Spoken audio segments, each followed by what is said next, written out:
Dans certaines chênaies du nord de la France, le chêne pubescent est naturellement présent en mélange avec les chênes sessiles et pédonculés.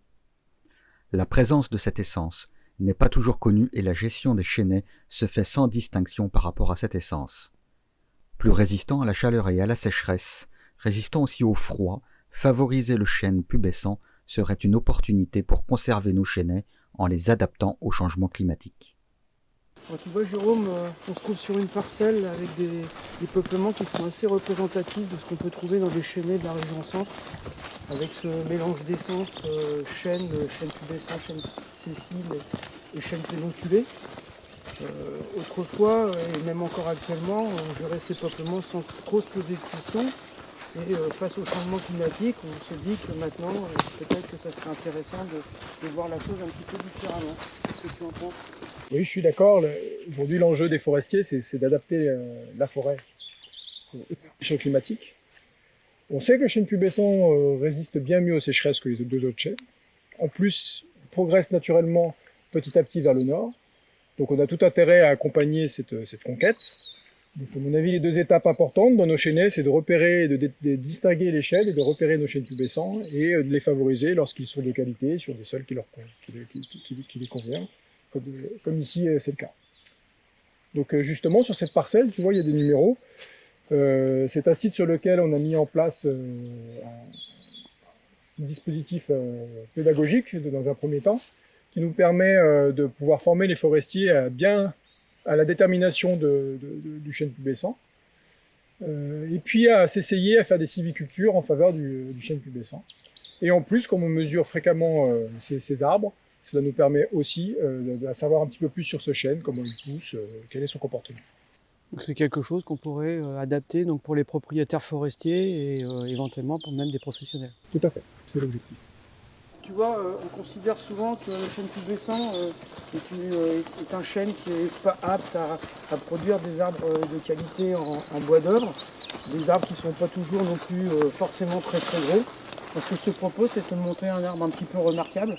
On va aller le voir tout de suite.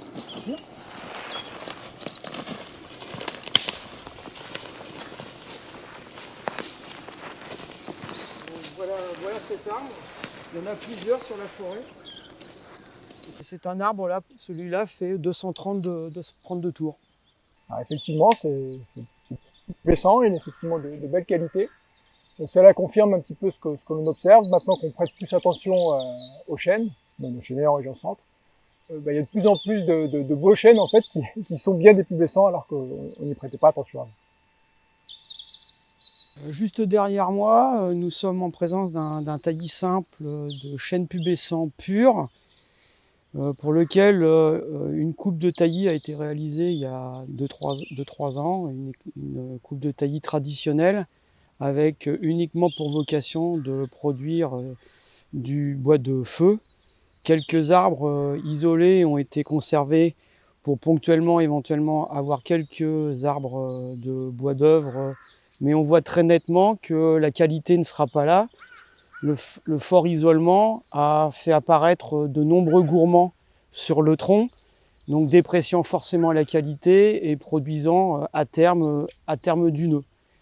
On sait que cette méthode-là n'est pas adaptée du tout pour la production de qualité pour le chêne sessile et le chêne pédonculé. Et donc la question qui se pose, c'est de savoir est-ce que pour le chêne pubescent, on est en mesure de faire la même chose. Alors, effectivement, maintenant qu'on sait que le chêne pubescent est apte à produire du bois d'œuvre, du bois de qualité comme nos deux chênes, on est tenté de se dire qu'il faut lui appliquer la même sylviculture. Alors, la petite incertitude que l'on a, c'est la réaction qu'il va avoir aux éclaircies qu'on ferait. Son comportement est-il le même que celui des deux autres chênes? S'ils sont assez proches, il peut y avoir quand même des petites différences. Donc l'idée pour nous aujourd'hui, c'est plutôt de tester quand même cette sylviculture qu'on leur applique aux deux chênes sur le chêne pubescent. Par exemple, ici, il y a un site où effectivement, en comparaison avec ce qui a été fait ici, on a mis en place une sylviculture avec l'objectif de produire du bois d'œuvre, où on a vraiment ciblé et sélectionné les plus beaux chênes. On a fait ce qu'on appelle une désignation, les 100 plus beaux chênes à l'hectare, les plus droits, les plus vigoureux, avec la tête, le houppier le plus volumineux possible. Et on a enlevé pour chacun de ces arbres désigner les 2-3 arbres qui les gênent le plus, les concurrents les plus sévères. On va aller voir ça ? Ok. Avant la coupe d'amélioration, il faut toujours prévoir les cloisonnements d'exploitation pour guider le passage des engins dans la parcelle et ainsi préserver les sols. Voici l'un de nos 100 chênes pubescents à l'hectare que l'on a désigné. Il fait partie des plus beaux. Pourquoi on l'a choisi lui ? Parce que dans le rayon de 10 mètres, c'est l'un des plus vigoureux. C'est l'un de ceux qui est le plus droit, qui n'a pas de gros défauts. Et donc c'est sur lui que va se concentrer tout notre travail. Le suivant est un petit peu plus loin. Le suivant beau chêne pubescent est à 10 mètres là-bas. On l'a mis également en bleu. Mais dans ce secteur-ci, c'est pour lui que l'on va travailler. Et qu'est-ce qu'on va faire pour lui ? Donc, on va faire une éclaircie, ce qu'on appelle un détourage, à son profit. Tout ce qui va être en sous-étage va être maintenu. C'est-à-dire qu'ici, on a un petit alisier, il ne le gêne pas du tout, puisqu'en fait, lui, il a surtout besoin de lumière, ce chêne, donc l'alisier ne l'empêche pas d'avoir accès à la lumière. Donc, tout ce qui est en sous-étage va être maintenu. Par contre, on va vraiment enlever les 2-3 arbres qui concurrencent la couronne du chêne, son au pied, la partie feuillée, pour lui donner le plus possible accès à la lumière, tout en le laissant le tronc le plus à l'ombre possible. Donc cette opération-là a été faite il y a 3-4 ans. On voit déjà que l'arbre a réagi. La canopée commence tout doucement à se refermer. Et on voit que très rapidement, l'arbre qui est juste devant nous, là, ici, celui-là commence à concurrencer la tête.